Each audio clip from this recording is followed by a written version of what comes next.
I was watching the Michigan State Florida Atlantic game with my wife this weekend, and we're watching it on the Big Ten Network, and all these Michigan State commercials kept coming on during the breaks. And my wife looks at me and she goes, can you name one thing that you learned in college there in East Lansing that you actually use or apply to this day? And first I was like, oh geez, I can't even remember that far back. And I did end up thinking of one thing to this day that it's probably sad. That's the one thing that I took from my college education. But I had this sociology class, and it was this professor was talking about how the brain subconsciously wants to associate with success or winning. And at the same time, the brain also wants to dissociate itself from losing or failure. Disassociate itself, sorry. And he gave me an example, and here's an example I'm going to actually use for you guys, so it makes more sense.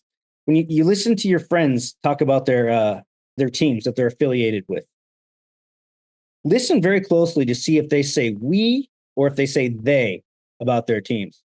So, for example, Lions fans now, everybody's we. Lions are winning. This is we. We want to be winners.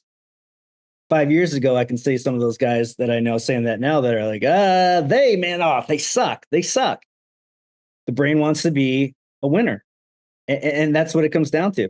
So after explaining this 3 to 5 minute spiel to my wife, I just got that look from her like, wow, you're a moron. And that was the end of it.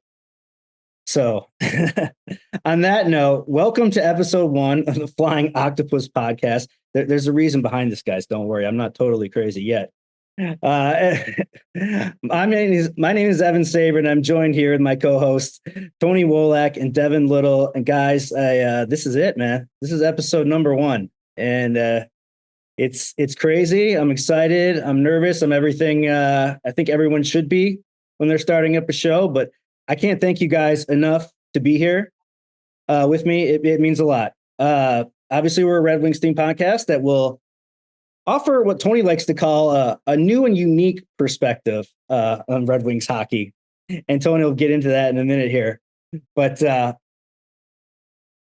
reason I told that story at the beginning of the show here was for you guys, in that I want to look at us three, and I'm always going to say we. It'll never be they unless you guys really suck, but it'll always be we as far as this podcast. And you guys are beauties. I'm glad to have you here with me. And Tony, I'm going to hand the reins to you, man. That my opening monologue was kind of strange, so I'm pretty sure you can do a lot better than me. So, Tony, thoughts on our first day, and let's hear from you, buddy. We've been talking about this podcast forever, it seems like, and planning it and putting together strategy, and it's fine. It's great to finally see this come to fruition. And when you're talking about the we versus they thing, the one thing that I guess is the outlier, if you will, is I feel like, at least when it comes to us three, we feel like we've been through the rebuild with the Red Wings. Like, we've been there since the beginning and a lot longer before that. And so I know we are all looking forward to seeing the Red Wings return to, playoff contender status, to Stanley Cup contender status. We're on our way there. And I think for everyone who's listening or watching, you'll see in the coming episodes that, we'll talk more about the evolution of the team and how they're getting closer and what more still needs to be done to, return back to the glory days of the past. To kind of piggyback off of the we and they thing, I think another reason why people like to own their sports teams or kind of feel like they're part of it is it's almost like being on the inside of an inside joke. Everybody likes to understand those jokes. Nobody likes to hear inside jokes and not get it. And one of the reasons I know I have gravitated to the Red Wings for as long as I've been a hockey person. You can go down the names of heroes and all-time greats that have worn the winged wheel, and there's all sorts of prestigious history that comes with this franchise, but also just the symbology that kind of comes with the Red Wings that is very unique to that franchise. And it's one of the reasons why we're called the Flying Octopus. That only means something to people who follow this team. If you're a Red Wings person, you know why we're called this. You go to a Red Wings game and you're always kind of wondering if you're going to see a flying octopus. It's something that happens at a lot of Red Wings games, and it always gets the crowd jumping. I think that being a part of that and being able to see somebody twirl of octopus above their head and just be able to look at that and say, hell yeah, is one of the reasons why you get in sports and one of the reasons why people pick the Red Wings. It's one of the reasons why I enjoy watching them and why I enjoy talking about them and writing about them and so on and so forth. They're a franchise like no other, and their fan base is like no other.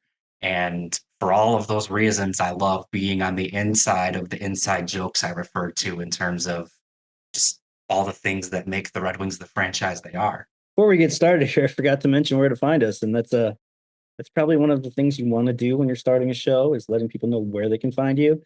Our YouTube channel is up at The Flying Octopod, so you can catch all our episodes there. You can follow us on Twitter at Flying Octopod, and you'll also be able to find the podcast on iTunes and Spotify or wherever you find all your podcasts, people. So guys, this is it, man. This is let's just jump right into it. People here don't really want to hear about us anymore. They're here to hear about hockey. We're 8 days away from the Red Wings Prospects tournament held in Traverse City this year. I don't even know if you guys can call it a tournament anymore. This tournament has actually been going on for 25 seasons now, and it started with 8 teams. We're down to 2 now, Dallas and Detroit. And you have to think that has something to do with Stars general manager Jim Nill and his relationship with Steve Yzerman, because everyone else just bailed. So I don't know. It's not really a tournament. So 5 days after that, we're right into training camp. And last season, guys, I think it's not hard to argue that last season was probably one of the most entertaining seasons we've had in the last decade. Plus, the arrival of Patrick Kane, the Alex DeBrincat, the injuries, the last season offered a little bit of everything for Red Wings fans. There was ups, there were downs, there was long stretches of inconsistency, and then there was that final stretch at the end of the season that was just out of control. Those last 3 games that the Red Wings played between Toronto and the 2 against Montreal were, the hair was standing on my arms watching that kind of stuff. So looking ahead to this season, guys, and I'm trying not to look back at last season. And some of the things that really stood out to me last year with the struggles were, obviously defensively, the Red Wings had a lot of issues in their own end, and goaltending was also an issue. But scoring was up. And the Red Wings did score last year. They were 9th in the league in scoring. The problem was that they were 9th worst in goals given up, goals for per game. So it was a struggle back there. The goaltending situation couldn't be murkier. This is year 3 for Ville Husso. We haven't seen any kind of consistency out of him, mainly due to injuries and whatnot. Last year, the goalie carousel after he went down of James Reimer and Alex Lyon was moderate at best. Alex Lyon, we do praise him a lot. I know Devin and I are high in Alex Lyon, but at the end of the day, we got to call him what he is. He was just a Band-Aid. And, to me, we played to his role for a 3rd string goalie to come in like that and at least keep the ship afloat I thought was okay for the Red Wings. Okay, so now it's September. So again, no point looking back last season. Let's look forward. So when I start thinking about the 2024-25 team, the first word that pops into my mind is expectations. What are the expectations for the management? What are the team's expectations? What are the fans' expectations for this team? And Tony, I want to start off with you. When you think about expectations for the 2024-25 season, what do you think? Every time Steve Yzerman's asked about playoffs, it's usually framed in the question, is it playoffs or bust? And the caveat he always gives to that answer is, well, it's not playoffs or bust. It's not, we're going to do everything possible. We're going to mortgage the future. We're going to trade young players just to get in the door. That's not what he's about. It's about building a sustainable contender, a team that can compete like over the long term. That said, The Red Wings missed the playoffs this past season by this narrowest of margins, like literally a goal. And at this point, if the team wants to make incremental progress every year, it's making the playoffs. That's the expectations. They just missed out. Now it's time to get in. And I know there is a reality where the Red Wings are a better team this coming season than they were last year, but still missed the playoffs due to the strength of all the teams in the Eastern Conference. That's possible. But I think at this point, if you don't make the playoffs, it's a disappointment. It's not playoffs or bust, but the expectation is playoffs. We'll put it that way. I agree with that.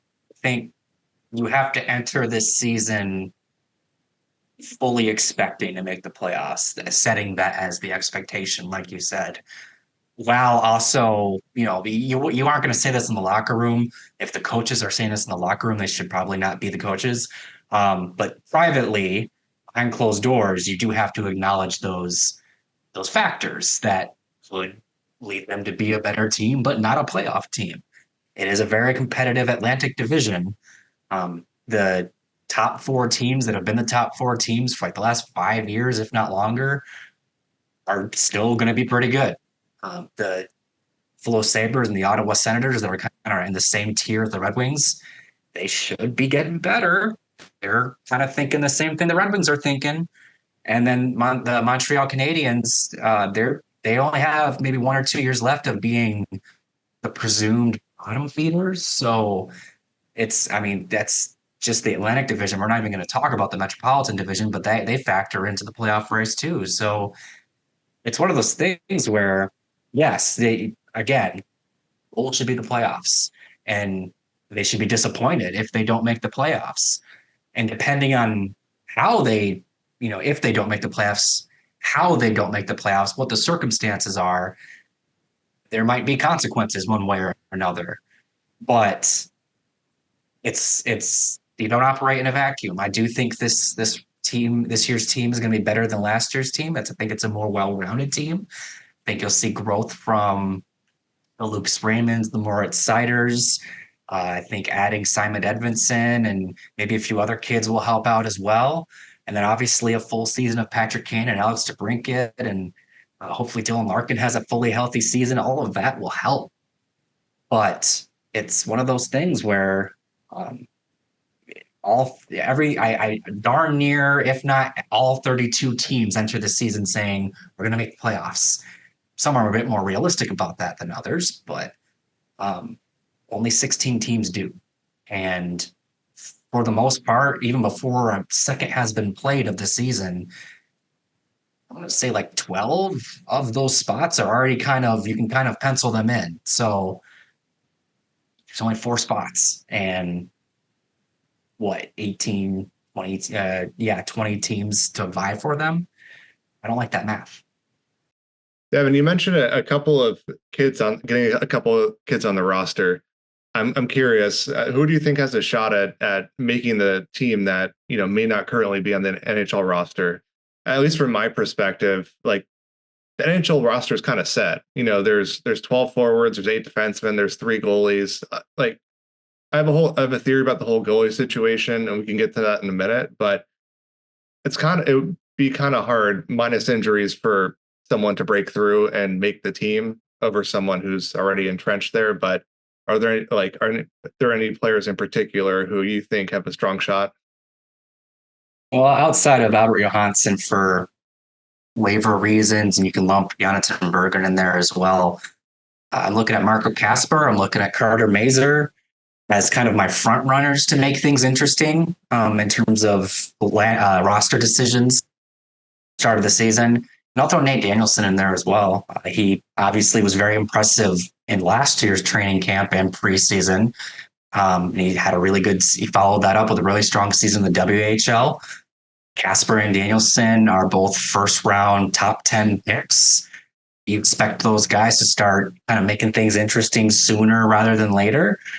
And Carter Mazur, to his credit, has had success at every level he's played at since he was drafted by the Red Wings, whether that's with the University of Denver at the collegiate level and in the AHL with the Griffins. He was second to Jonathan Bergeron in both goals and points this past season. And we all kind of expect Bergeron to be in the NHL one way or another this season. So I think those are the three guys that I'm really kind of pinpointing as if a kid's going to make the roster, the opening night roster, it's going to be one of those three. And I will throw out just 1 second to, or one more players for the sake of it. Elmer Soderblom. He kind of gets forgotten about, even though he made the opening night roster a couple of years ago. But he's got a very unique unicorn-esque package, and if he can, because he did not have it at all last season, he's going to be one of those players that you kind of want to work out just because of what he can provide. But like I said, the first three I mentioned are who I'd be placing bets on, with no disrespect to Elmer Soderblom. Of those players, from my perspective, I think Marco Kasper probably has the best shot at making the team, just due to his versatility. Derek Lalonde is on record multiple times saying he loves having versatile players. You look at Michael Rasmussen in particular; he can be deployed just about anywhere in the lineup, and is a go-to player for the penalty kill late in games. His versatility, playing up and down the lineup, center, wing, that sort of thing is clearly valued. And so for those same reasons, I think we could potentially find Kasper on the Red Wings opening night roster. He can play in the bottom six and as a center if someone gets injured. He can play the wing just fine. He could play a more defensive, gritty role, but he does have that offensive upside to his game where if he was slotted in on a wing next to, say, JT Compher and Lucas Raymond, he wouldn't look out of place. So I think for that reason, he may not have like a specific role, but for that reason, I do think that there's a good chance that he ends up on the team, like if there's an injury. But want to get back to goalies real quick because there are a lot of them. There's Cam Talbot, Ville Husso, Alex Lyon, Jack Campbell, Sebastian Cossa, not to mention the other goalies who may be, more than likely playing in the ECHL this year, Jan Bednash, Gage Alexander, and Carter Gylander. That's a lot of goalies. And as a goalie myself, I love to see it, but also you got to figure how's this all going to work out? And my theory there is that by the end of training camp and the preseason, we're going to see that a healthy Ville Husso and Cam Talbot are going to be it's the tandem. All right. I think Talbot will be the 1A, Husso's the 1B. And they're going to separate from the pack. So I think what the Red Wings are going to end up doing is Cossa will go back to the Griffins. He's going to continue to be the go-to guy there, build off of his great season from last year. I think the first move after that is to send Jack Campbell down to be his mentor. He's a former high draft pick. He's had, quite the journey in his career, the ups and downs at the beginning from a highly touted goalie to kind of running into roadblocks along the way and finally breaking through with Los Angeles and Toronto. He's the right guy to mentor Cossa. However, there's a good chance that he is claimed off waivers because he's making the veteran minimum or the player minimum. And if he has a good preseason and someone gets hurt elsewhere, he's the perfect fill-in. If that happens, I think the Red Wings will try to sneak Alex Lyon through waivers after that, just because the initial pass through of Campbell and getting claimed, then there may not be a need for a team to pick up a goalie otherwise. If Campbell gets through, then I would have to imagine that Lyon is carried with the Red Wings until they need to make a decision on getting him playing time or sending him down or someone gets hurt. That's the only way I see a three, goalie system continuing on in the future. But at the very least, they'll have pretty solid starting tandem in Husso and Talbot, and then Cossa getting the lion's share of starts in Grand Rapids. Tony, do you think there's a scenario for the Red Wings this season where Sebastian Cossa could see NHL action even in a very limited role? From a developmental standpoint, I think it'd be great for him to get at least one game, if not more, just to kind of just see how the NHL game is played. It's preseason is just, it's a different animal, but an actual NHL game with standings implications, it would be great for him to just experience that pressure and then use that as a learning experience to aid his development moving forward. Just a taste of NHL action to like continue to motivate him to be his best. Now, and I know, Devin, we talked about this before. If he ends up playing games, something would have happened for that to take place, and that may not be the best, right?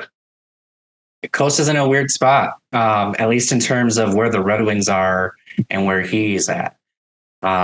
We led with it, right? The Red Wings need to aim for the playoffs, and they should not do anything to tie their hands behind their back in their pursuit of that. And throwing the rookie goaltender in net, I would say, is kind of a risky move that maybe puts their playoff pursuit at risk, even if it's just one game. As we found out from last season, one game is literally the difference between making the playoffs or not making the playoffs. So I think ideally, like you said, Kosa gets a game or two of action just to see what it's like, just to get his feet wet. But if Kosa is getting that opportunity, it's probably going to be early in the season, because for lack of better words, you can maybe rationalize throwing him in there more. You still have, 30, 40, 50 games left on the schedule, and you can make up for it if Kosa does what Jesper Wallstedt did in his first game and allows 7 goals. Obviously, you don't want that to happen, but it's a possibility with a rookie goaltender. So that would be early on. And then the other way he gets that opportunity is if it's later in the season and they're kind of they're abandoning their playoff pursuit because they're out of it. If Kosa's getting NHL starts late in the season, it's either a really good thing or a really bad thing, because that either means Kosa he's ready. He's looking fantastic in Grand Rapids, and they can't rationalize keeping him down there anymore. He gives them the best chance to win. Or their season has gone sideways. They're out of it. They're maybe selling at the deadline. And at that point, it is definitely time to pivot to the kids. So if you're seeing Kosa this year, if it's not early on, it's probably signals that this season isn't going the way that the Red Wings want it to, or anyone who follows the Red Wings want it to. Kosa, no doubt, is a very important building block for the future of this team. And he's probably one of the highest rated goalie prospects we've had in some time. Trey Augustine coming in the mix too, but he'll be at Michigan State this year. I want to get into prospects now, Devin. And, you're our guy in Grand Rapids. You are the man when it comes to the prospects. And, the Griffins came off a nice little run there in the playoffs last year that, fell short in the first round there. But, so yeah, they had an impressive like 19-game point streak there at one point during the season. And, with Mazur, Edvinsson, Jonathan Berggren was on fire during the playoffs. What do you see from the Griffins this year? I mean, they're losing Johansson, they're losing Berggren to the Red Wings lineup. Evanson is going to be here full time in the lineup. How do the Griffins reload?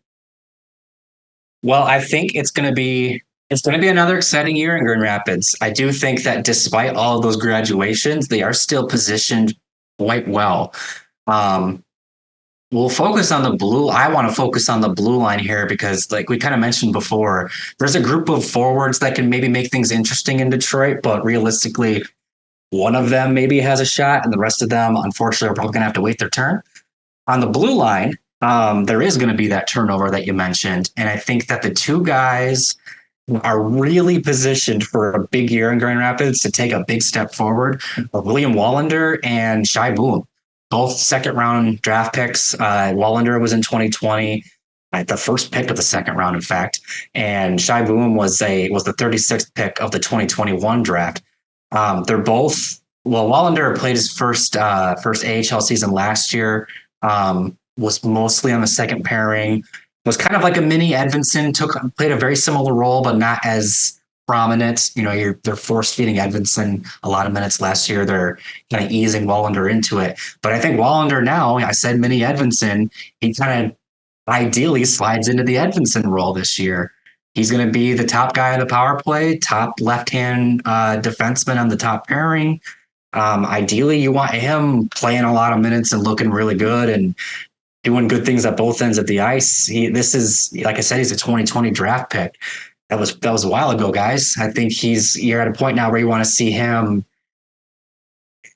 entering the conversation for next season of maybe a guy that is pushing for NHL time, or he's just somebody that people talk about a bit more. I think he's kind of one of the more forgotten prospects, even though he's a notable one. And then Boom, who just had a very successful collegiate career with the University of Denver. He actually spent some time with Carter Mazur in the early parts of his collegiate career. He is set to play his first AHL season, and he's kind of the prototypical guy that the Red Wings have targeted in the second round, at least in terms of defensemen. He's got some really good two-way ability, really raw offensive skills, and the potential is really high. It's just kind of one of those things where is he going to put it together or not? I think he's somebody that could move up and down the lineup as he is progressing throughout the year. And ideally, if things go well for him, he's kind of the Wallander of last year, where he's doing a lot of the same things as Wallander, but to a lesser degree, and is still playing good minutes and is kind of getting more and more as the season progresses. I'm familiar with his brother Ziev, who's drafted in the first round this year's draft. He doesn't quite have the ceiling of Ziev, but do not look past Shai Boom. I think he's somebody that, just like Wallander, at the end of this year could be somebody whose name is mentioned a lot in terms of up and coming prospects for this team and guys that could be pushing for jobs sooner rather than later. If I'm right, if they're in that conversation at the end of the year and heading into next season, that means the Griffins had a really good year. And I think that, like I said, regardless of the graduations, regardless of other departures, other veteran departures, I think they still have a really good mix. Dan Watson, the head coach, has proven to be a really good head coach at both the ECHL and last season in his first AHL season. I have a lot of faith that there's still good hockey to be had in Grand Rapids, despite losing some marquee names. They're a deep team. When you think about like where Shai Boom could play, and it's entirely possible that he starts out on the third pairing and he's, with his old teammate, Antti Tuomisto, and that can make that transition a lot smoother. And, looking ahead, you have Brogan Rafferty and William Lagesson as well, both AHL veterans could be playing above him too. Like both on defense and up front, they are a solid, deep team. And we touched on, Casper and Mazur and Nate Danielson earlier, but if you look at the other players projected to play in the top six, there's, Joe Snively, Sheldon Dries, Jacob Brychlovsky, who came over from the Czech Republic. Those are all quality players. That's just the top six. Like if your third line is Cross Hannes, Amadeus Lombardi, and Elmer Soderblom, you're doing something right. They're going to be a fun team to watch for sure this year. It's great because I think this year we're going to see the Red Wings be a more entertaining team. The Griffins are going to be fun to watch, and with all the moves they've made so far this offseason, even the Walleye are going to have another great year this coming season. So that's great depth for the entire organization.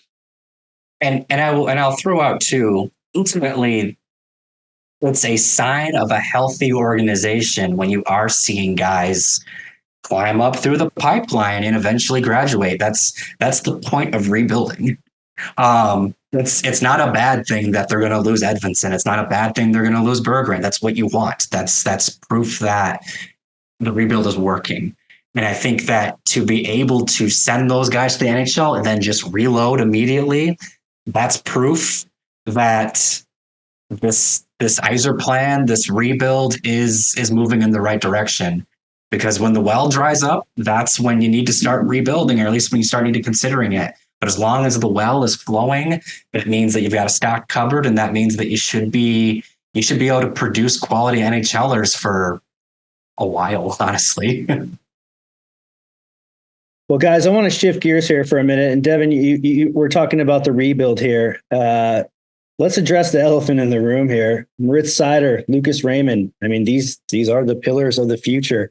And I want you guys raise your hand if you had Mo Seider and Lucas Raymond still being unsigned 2 weeks before the start of training camp on your bingo card. I did not. This is something that I'd really like to get into, and this is a great time for one of our first segments. It's going to be with Tony. It's the business aspect of hockey. And Tony,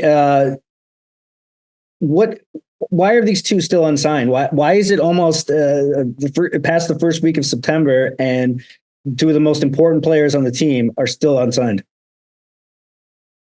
When it comes to signing marquee players to long-term contracts coming off their entry-level deals, like this takes time. Like Moritz Seider and Lucas Raymond, as you mentioned, they're the pillars of the rebuild. They are the cornerstone players. They are the first two first-round draft picks of the Steve Yzerman era, and this needs to get done the right way. Now, obviously, there have been reports that, things are not close. They are close. They're working towards long-term contracts. This all takes time. Like, these negotiations take time. For those who, aren't super familiar with NHL players in the contract negotiations, there are 5 main things that both the player and his representation and then the team and the general manager need to agree on. And that's the obviously the term of the contract, the cap hit, AAV, the comparables for kind of arriving at those numbers. Then for the years where they would normally be an unrestricted free agent, the no trade clause or the no movement clauses, to determine if the team has any leeway in moving them if they want to. And the last thing, and from what I heard, this is the most difficult to pin down, is the structure of the salary. Now, what do I mean by the salary structure? It's when you look at Dylan Larkin, right? He has an $8.7 million cap hit, right? He is not making $8.7 million every year of his 8-year contract. Right. This upcoming season, he's making $11 million. The next year after that, he's making $10 million. As long as your AAV or cap hit is the average value across those 8 years, but the salary can fluctuate throughout. And so the salary structure becomes important when you look across the entire team, because the Red Wings, they're a business after all, and they only have so much money to spend on players. So with Larkin making $11 million the next season, DeBrincat making $8.25 million, Andrew Copp making $6.25 million, all the way down, that is quite a bit of money.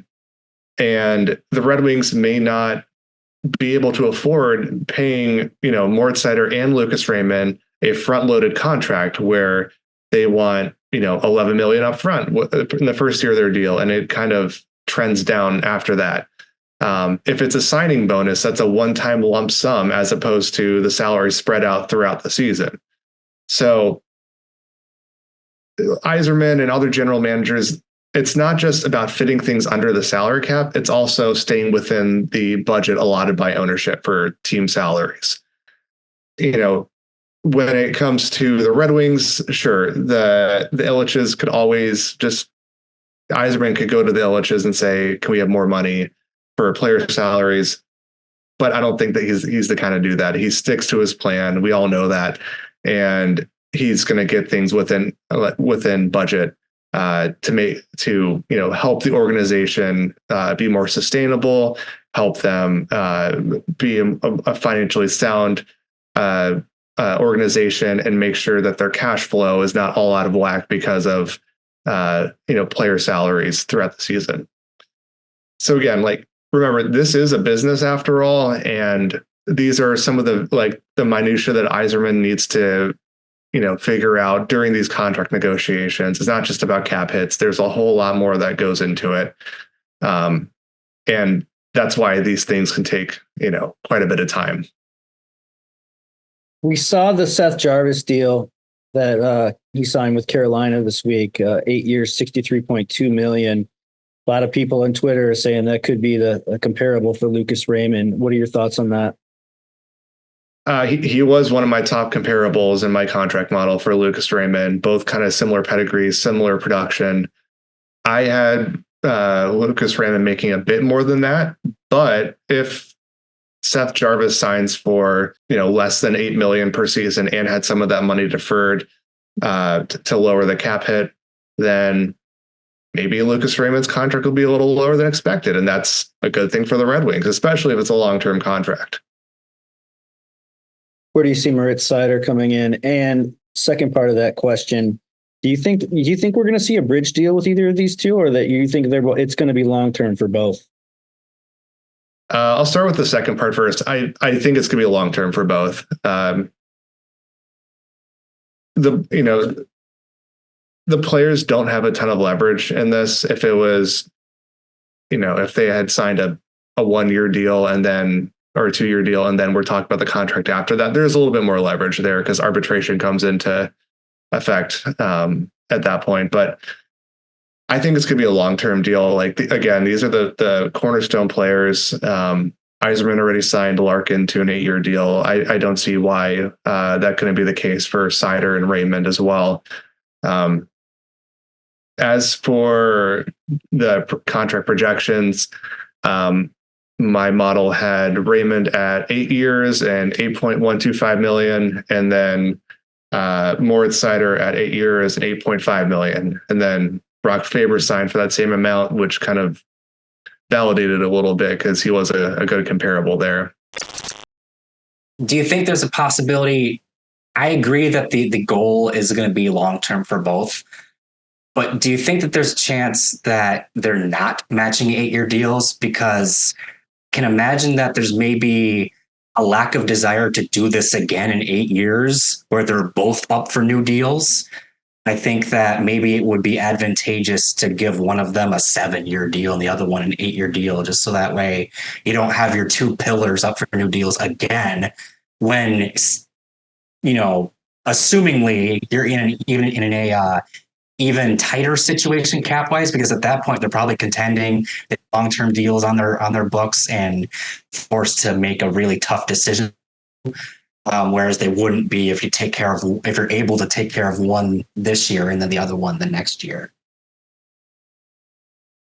That's a good question. If the Red Wings, I mean, I wouldn't be surprised if Yzerman explored that kind of contract sequencing to just make things a little easier down the road. That said, there's a good chance that the salary cap will be substantially higher than it is at that point, 8 years down the road. So it may not be as big of a concern then. And also you're looking at a point where, Seider and Raymond are entering their 30s and they're coming down on their prime, and they're not like bad players by any means, but their best days are behind them. So that also comes into play as well with we talked about sequencing the contracts in terms of, having negotiations at different times, but also from a player perspective of what's the market going to look like then? What's the player going to look like then in terms of talent and value, and going from an entry level to an 8-year deal to, what have you, a 3-year deal, 4-year deal at that point. I don't see why that wouldn't be pushed for from the Red Wings perspective.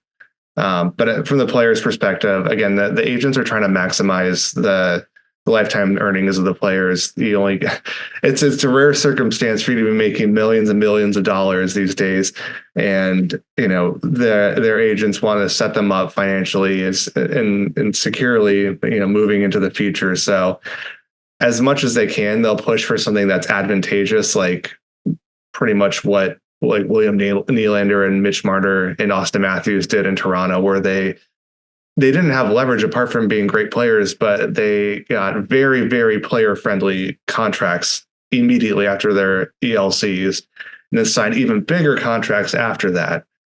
Like, if that's the way things are trending, then so be it. But as much as possible, we should try to look forward to a team-friendly contract as we're building a contender. And we're at the start here.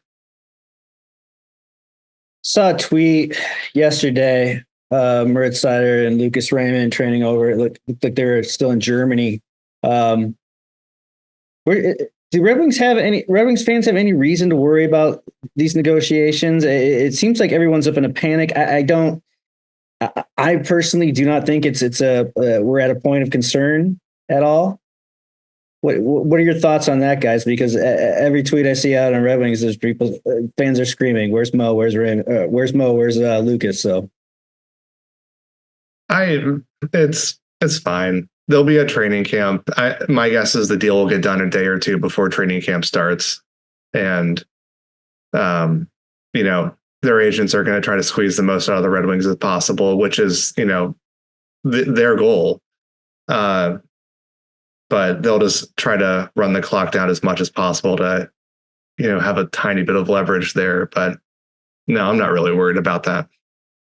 Yeah, I love all these internet sleuths throwing out possible offer sheets, throwing at Raymond Insider as if the Red Wings would match those. Twitter's a funny place sometimes, guys. It really, really is. We're going to move along and shift gears here to news and notes as we start to wrap up the show. And I hate going here because it's an absolutely awful tragedy, and we'd be remiss if we didn't mention the passing of Johnny and Matthew Gaudreau this past week. It's really hard to describe or use words to think about what this tragedy means to the hockey community and these families. The families first, obviously. It's something you can't describe. And it was a real sickening feeling when following Twitter that Thursday night, when there was really no confirmation of what had happened. But when it really hit, it was something that still to me just feels surreal. Again, I can't imagine what these families are going through, and our hearts go out to Johnny Gaudreau and his brother. It was awful. It was a really tough read. I'm not going to recap it for everyone who's watching this podcast. I'm 99.9% sure you know what happened, but it really makes you pause and think for a second about how precious life is. And these athletes are humans too. And these were really, it was really tough to watch this for me. And again, our hearts go out to them. Johnny he was an amazing player. Johnny Hockey. Always had a smile on his face. The stories you read about him and his brother that came out this week, and the people that spoke at the vigils that they had at the Saddle Dome and in Columbus last night. It's a real painful loss for the hockey community and the hockey world as a whole. And I don't know what to say. I don't know what words can describe the feeling, but our hearts and condolences and everything else go out to the families. Yeah, you mentioned like the hockey community, right? And I think whenever you lose someone in the hockey community, it's always tough. Like, it was a rough last couple of weeks, and when it came to untimely passings. We had Johnny Gaudreau, Matthew Gaudreau, Sergei Monatsakanov before that.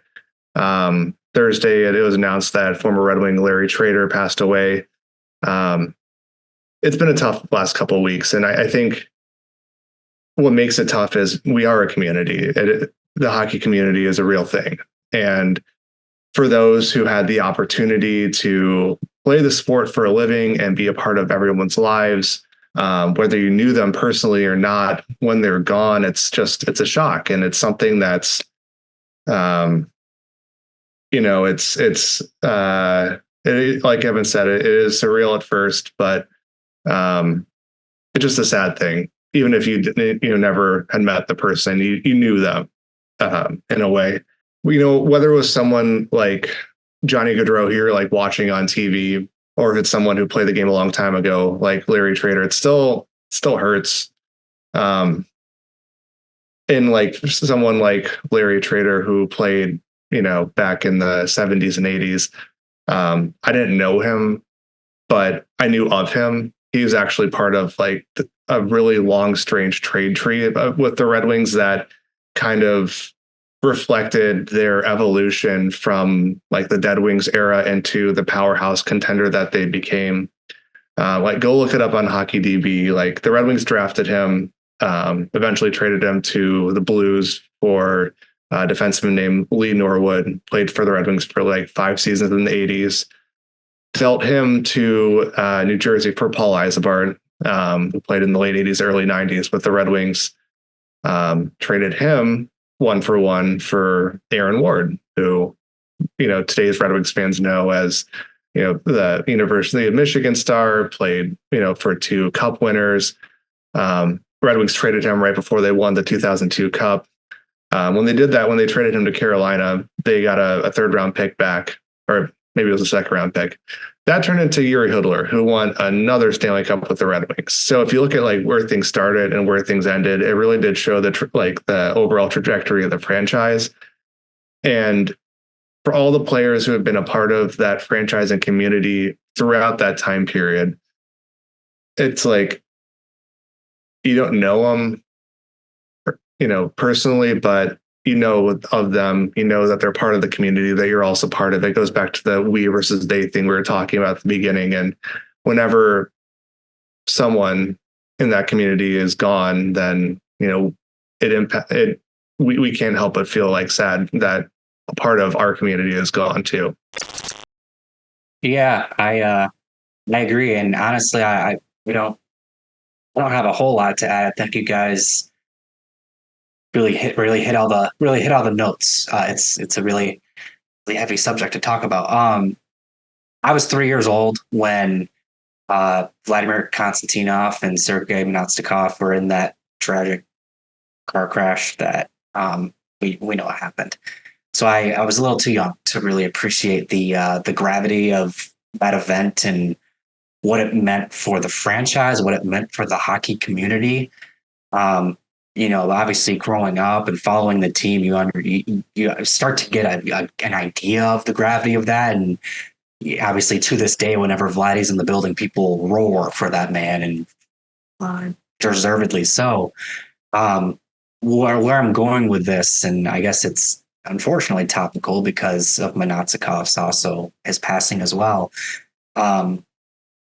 Seeing and reading the news about Johnny Gaudreau and his brother, I think that's about the closest I've ever felt to how people probably felt back then. Just utter disbelief, like you're waiting for somebody to debunk it. And once it's like confirmed and there's really no way around it, it happened. It's just like this empty feeling that like this all world talent is just gone. And not even something hockey related, not even something, it's not like he was celebrating or he was just riding his bike with his brother the night before his sister's wedding.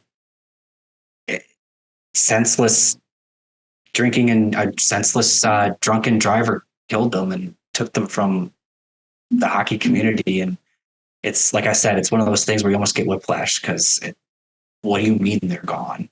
What? How can this be? Yeah, like I said, I have to imagine that the grappling with reality that I did in the hours of it being announced and the days after is how people felt when they heard about the stuff with Vladdy. And obviously it's different, right? They didn't die in that car crash. But like those did. But it's just it like you said, Evan, it really just hammers home how fragile life is and how 1 minute you're here and 1 minute and sometimes it's not even up to you. Sometimes it's somebody else that just kind of takes it from you. And to also hammer home your point, too, Tony, it really does reinforce how tight knit the hockey community is.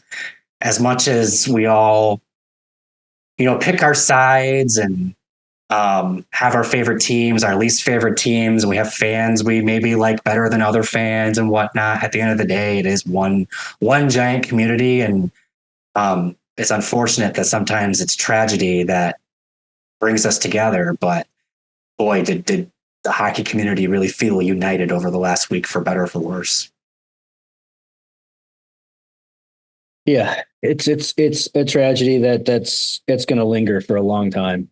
And it's going to be interesting to see how the NHL honors Johnny and his brother this season. And yeah, it's tough, guys. There's just nothing to say. This is not an easy topic to segue out of, but we are going to move along with the show. We're going to go ahead and hit the news and notes part of the show now. And we saw Leon Draisaitl this week become the highest paid player in the NHL. Tony, what are your thoughts? I know there was a lot of conversation about the Red Wings throwing a bunch of money at him when he became a free agent, but I'm happy we can put that to rest and continue on and draft and develop, baby. Let's go. I mean, wasn't everybody just getting ready pumped for next summer? And it's just like such a buzzkill. Like, all right, well, there goes that one. So what do we hope now for Mitch Marner? Is that the next best thing? I don't know. Yeah, it's I mean, you can't argue with Leon Draisaitl. He's to me, he's a top 5 player in the league. That's a guy you lock down for that kind of money. And hopefully this cap just keeps increasing, and then 5 to 6 years from now, that'll look like a steal. Other news that we wanted to touch on: we saw these Max Pacioretty rumors this week. Arthur Staple of The Athletic reported that the Red Wings have interest in the 35-year-old 5-time All-Star. Coming off 2 torn Achilles surgeries, probably not ideal. He's had a rough go of that. I know he battled back from the first injury and then retore his Achilles again last year. Devin, is there a spot in the lineup for a guy like Max Pacioretty? The talent's there, but the age and the injury history now, it's not. I don't know if it's ideal, but on a short 1-year deal, is there a spot for Max Pacioretty in this Red Wings lineup? Sure. Because I think Max Pacioretty could both be the Robbie Fabry or Daniel Sprong of this year's team, but I also think he could be the Patrick Kane of this year's team. And I see a lot of similarities with Patrick Kane too, just in terms of the concern with his health. I think he would add something to the team. And I one thing that I know I kind of think about immediately when I see this news is, oh, there it is. They're definitely going to block the kids again. There it is. They're doing it again. But to reinforce your point, Pacioretty's not exactly known for staying healthy. So you'd almost have to assume that, yeah, he'd be a great addition to the team because of what he does when he's in the lineup, but also because there's a really good chance he won't be in the lineup every single night. And so that is a way that a kid could make his way into that spot isn't as locked down as it would to sign someone who's maybe a bit younger and has a cleaner bill of health, so to speak. I don't know that I'm like super gung ho about the idea, but I can see the logic behind it. I can understand how he would fit into the lineup. And for what it's worth, he went to the University of Michigan, and it sure seems like Steve Yzerman likes to collect his Wolverines. So I don't know. It's kind of one of those things where it's, let me see what the deal is. I'm sure it's a 1-year really cheap deal at this point. But for all the things I just kind of outlined, I don't hate it. Now, of course, saying that they're going to sign him and he's going to have an 82-game series, is going to miraculously be healthy the whole year. It's going to make my thing about him being injured completely be moot. I agree with what you're saying. I don't see it happening, though. I feel like Eisman just does his due diligence with just about everything. Like, the only way this really works, there's I guess two ways. One is if the Red Wings only carry two goalies. They have 12 forwards now, so having a 13th wouldn't be the worst thing. Just having one healthy scratch a night up front, whether that's Pacioretty, Jonathan Berggren, Christian Fischer, Tyler Mott, whoever it is,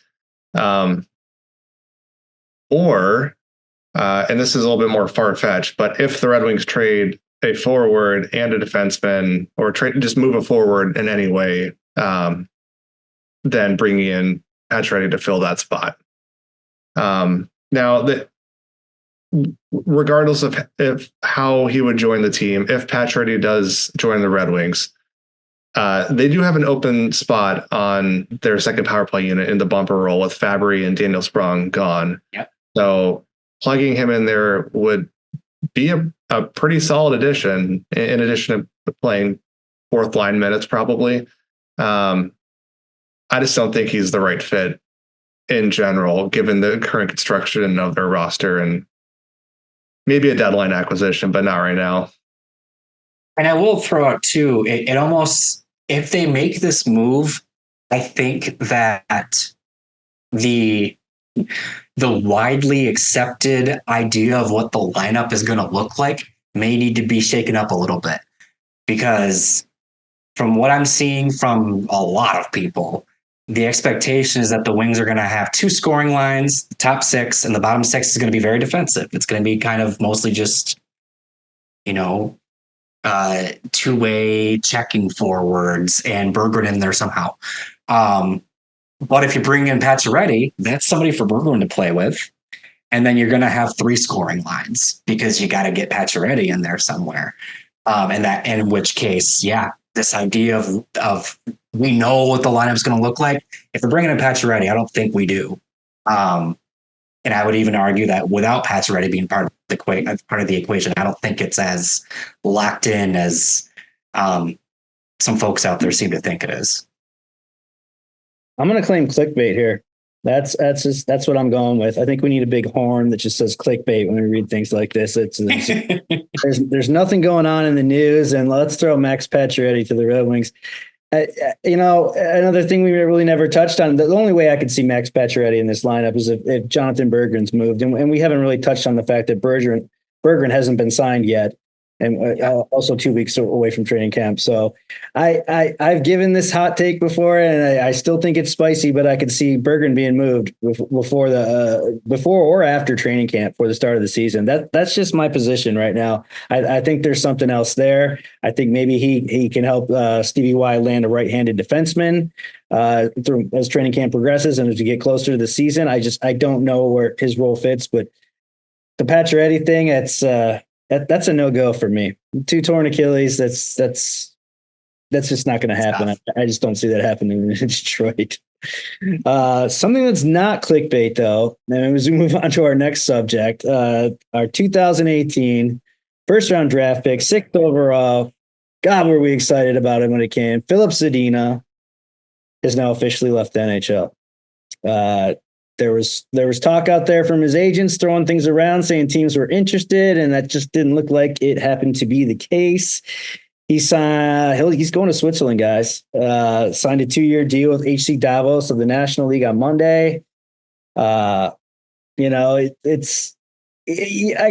think when I think through all the years of watching Red Wings hockey and knowing the drafts and the players, this is right up there as probably one of the biggest busts for the Red Wings in the last 30 years.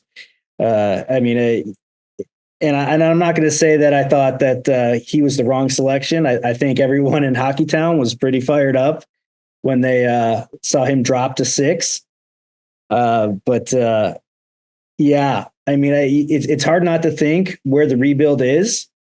If he had panned out like the way we had all projected him to be when he was first drafted, people were dancing in circles and, hey, this is our 40-goal scorer. This is our sniper.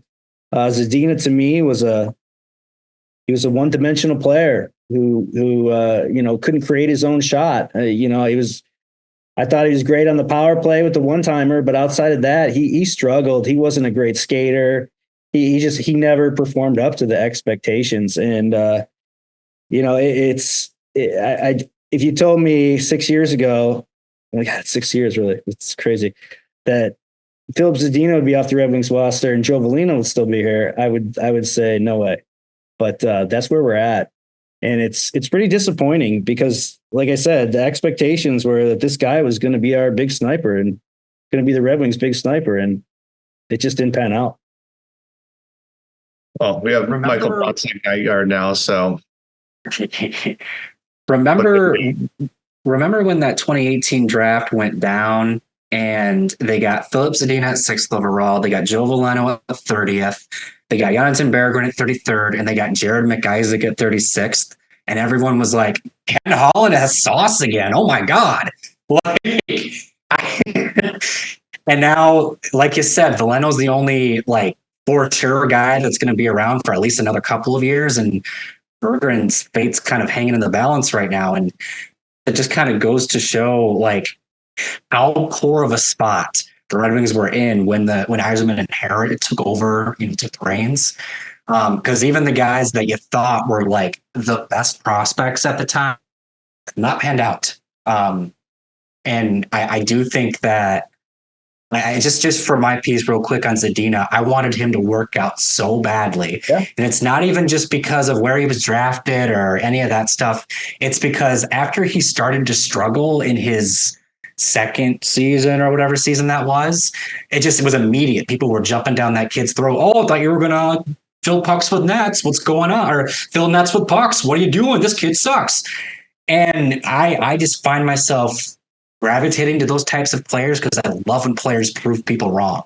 And I wanted him to be that guy so badly. And he would, like you said, Evan, whether it's whatever, he would every now and then have a really good defensive effort too. He'd show flashes where it's there it is. That's why he was drafted 6th overall. And it never came together. I don't wish ill will towards him or anything like that. But man, do I wish he could have been a player because really found myself cheering for that kid. And just for the record, if Zadina didn't fall to the Red Wings, the pick would have been Evan Bouchard and not Quinn Hughes. Red Wings fans know this. It's going back to Devin's intro at the very beginning. It's part of the inside joke or inside knowledge of the Red Wings community. Not everyone knows that, and they think it was Quinn Hughes. Oh, what if the Red Wings said Quinn Hughes? Where would they be right now? They would have never had him. So, with Zadina no longer in the NHL, we'll take the L for sure. But can we put this one to rest for what the Red Wings could have been if not for Zadina? We'll take the L for sure, but he's gone. Evan Bouchard would have been nice. But then you kind of start thinking about the 6 degrees of separation stuff. Does that affect their draft? Does that affect their draft position the following years? Then you don't land Seider, then you don't land Raymond. So there's so many different things that could have played out. But it's sad, man. It's really sad. I was a huge Zadina fan. The moment he was drafted, seeing him drop to 6 was amazing. But it's unfortunate he's going to be known as the guy who said he's going to fill the nets with pucks, but. 41 goals in 262 games. That didn't cut it, man. But we wish him all the success over there in Switzerland. So I'll still pull for the guy. I can't thank you guys enough. Episode 1 is going to have gone way better than I expected. You guys are absolutely fantastic. I need to work on my delivery, but that's just for another day. Again, guys, the Flying Octopus podcast. This was episode number 1. It was called, by the way, Tony named it A New Era, which I thought was cool. And it made me feel like a Star Wars type kind of movie. So I'll try to add some cool effects to the final piece here. But again, yes, follow us on Twitter at Flying Octopod. Check us out on YouTube. And you can also find Tony at Tony Wolak. My Twitter handle is at Sabourin91. Well, no, yours is Hockey with Devin, right? At Hockey with Devin. So there you go. I had to pull the 3 B's with you guys: bribe, blackmail, and beg. to get you guys to do this show. And I can't tell you how much I appreciate it. And I think good things are coming ahead. And, let's have fun with this. This is a passion project for all three of us, I believe. And, I could talk all day with you guys. I don't even notice the time fly by. So again, thanks for listening. We'll be back next Friday. Try to take a look at the start of training camp and have some guest ideas that we're excited to announce, and a couple of little promotions that we want to sneak in there as well. So Devin, Tony, it was a great one. We'll see you next week, guys.